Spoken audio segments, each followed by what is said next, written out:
গোলাপি রঙের অটো এই নির্দেশিকা জারির পূর্বের যে ঘোষণা ছিল সেই অনুসারে আজ শেষ দিন। সেদিক থেকে পরবর্তী ধাপে কি হতে পারে, এই বিষয়গুলো নিয়ে সংশ্লিষ্ট মহলে যখন চর্চার বিষয় হয়ে দাঁড়িয়েছে, তখন ত্রিপুরা অটোরিকশা ওয়ার্কার্স ইউনিয়ন রাজ্য কমিটির তরফে পরিবহন দপ্তরের যুগ্ম অধিকর্তার উদ্দেশ্যে সেখানে স্মারকলিপি দেওয়া হয়। স্মারকলিপি দিয়েছেন অমল চক্রবর্তীরা। পরবর্তী সময় স্মারকলিপি দেওয়ার প্রেক্ষাপটে সংবাদ মাধ্যমের মুখোমুখি হয়ে কথা বলছিলেন শ্রী চক্রবর্তী। তার বক্তব্য আমরা শুনব। আপনারা জানেন আমাদের রাজ্যের অটোরিকশা ওয়ার্কার্স ইউনিয়ন, এই অটোরিকশা ওয়ার্কার্স ইউনিয়নের ডাকেই আমরা আজকে এই ডেপুটেশনে এসেছি। আমরা লক্ষ্য করছি 2018 সালের পর আমাদের রাজ্যে অটো শ্রমিক, ই রিক্সা শ্রমিকদের নিয়ে সরকার সম্পূর্ণ তাল বাহানার খেলায় নেমেছে। কখনো বলছে মিটার লাগাতে হবে, কখনো বলছে গোলাপি কালার করতে হবে, কখনো বলছে এই রাস্তায় চলা যাবে না। ওদের উপর স্টিম রোলার চালিয়েছে। অথচ ওদের যে সমস্ত ফি, ইন্স্যুরেন্স ফি থেকে শুরু করে লাইসেন্স ফি সমস্ত বাড়িয়ে দিয়েছে, কিন্তু সেই তুলনায় কোনো স্ট্যান্ড নেই, কোনো নিয়ম নীতি নেই। সম্পূর্ণ অরাজকতা চলছে এই অটোর সেখানে ড্রাইভারদের প্রতি। কিন্তু এরাই কিন্তু এই সরকারের যারা আজকের কর্তা ব্যক্তি, তারাই কিন্তু একদিন 2018 সালের আগে বলেছিল যে আমরা যদি সরকারে আসি অটো শ্রমিকদের জন্য এমন নিয়ম চালু করব যাতে তারা আর ভাত খেয়ে না খেয়ে মরতে হবে। কিন্তু সম্প্রতি যে সার্কুলার দিয়েছে তারা, যে এবং আজকে 25 তারিখ বলছে 25 তারিখের পরে বাইরের কোনো অটো শহরে ঢুকতে পারবে না। কখনো বলছে মিটার, কখনো বলছে গোলাপি কালার। এটা নৈরাজ্য। আসলে বাস্তবে কোনটা কার্যকর করবে আমরা বুঝতে পারছি না।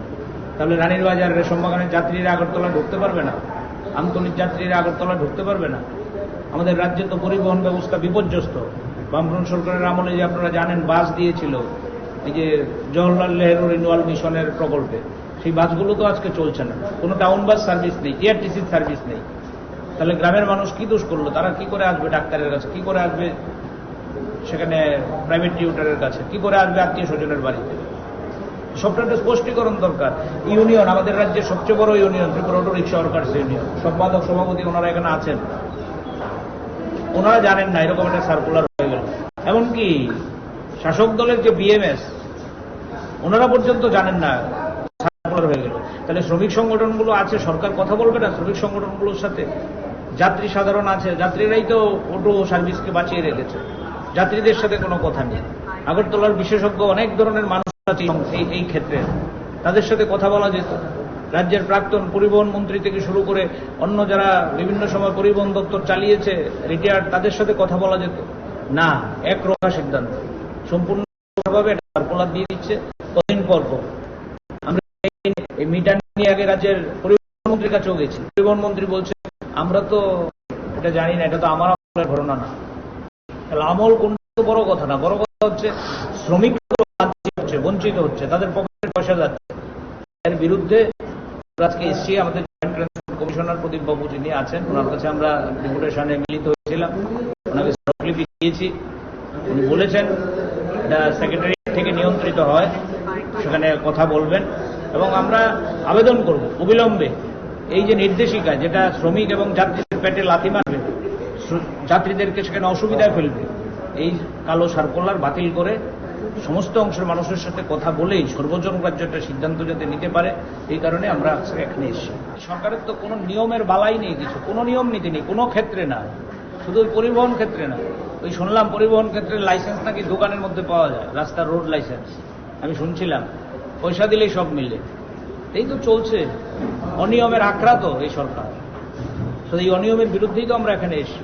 কিসের সার্কুলার? কদিন পর পর একটা সার্কুলার দিয়ে দিলেই হলো। শ্রমিকরা জানলো না, তাদের বিরুদ্ধে সার্কুলার দিন। কোথায় সিদ্ধান্ত হয়, কারা সিদ্ধান্ত করে? সুতরাং এই যে আপনি বললেন গাড়ি নেমে যাচ্ছে, সব ক্ষেত্রে একই ঘটনা। সবকে দেখলেন না এই সরকার আসার পর গত 8 বছরে কটা মডেল লাইসেন্স বেরিয়েছে, কটা মডেল লাইসেন্স? মহিলারা বিক্ষোভ করছে, মানুষ বিক্ষোভ করছে, আমাদের কথার বিষয় এটা না, কিন্তু একই সূত্রে বাধা।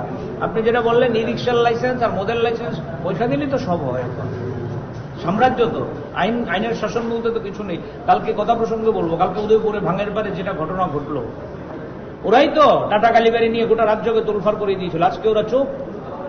একজন মহিলাকে যেভাবে, মহিলার চরিত্র, এটা কোর্ট বিচার করবে, আইন বিচার করবে। ওদের তো আইনের বালাই নেই, নিয়মের বালাই নেই, যখন যা খুশি করছে, এবং এটা নিস্তর থেকে উপর স্তর পর্যন্ত। আমরা এলাম, এটা মনে করার কোনো কারণ নেই, আপনাদের বলতে দ্বিধা নেই, এই করে পার পাবে। শ্রমিকরা কিন্তু দলমত নির্বিশেষে শুধু সিআইটিউর শ্রমিক না, বিএমএস এর শ্রমিক, অন্য রাজনৈতিক দলের শ্রমিক, সবাই এক কাট্টা হচ্ছে। তারা বলছে এই ধরনের সার্কুলার আমরা মানব না, আমাদের বিরুদ্ধে যা এই ধরনের সার্কুলার আমরা মানব না। সুতরাং আপনি যেটা বলছেন এটা হচ্ছে ওই যে আইনের শাসন নেই তার প্রমাণ।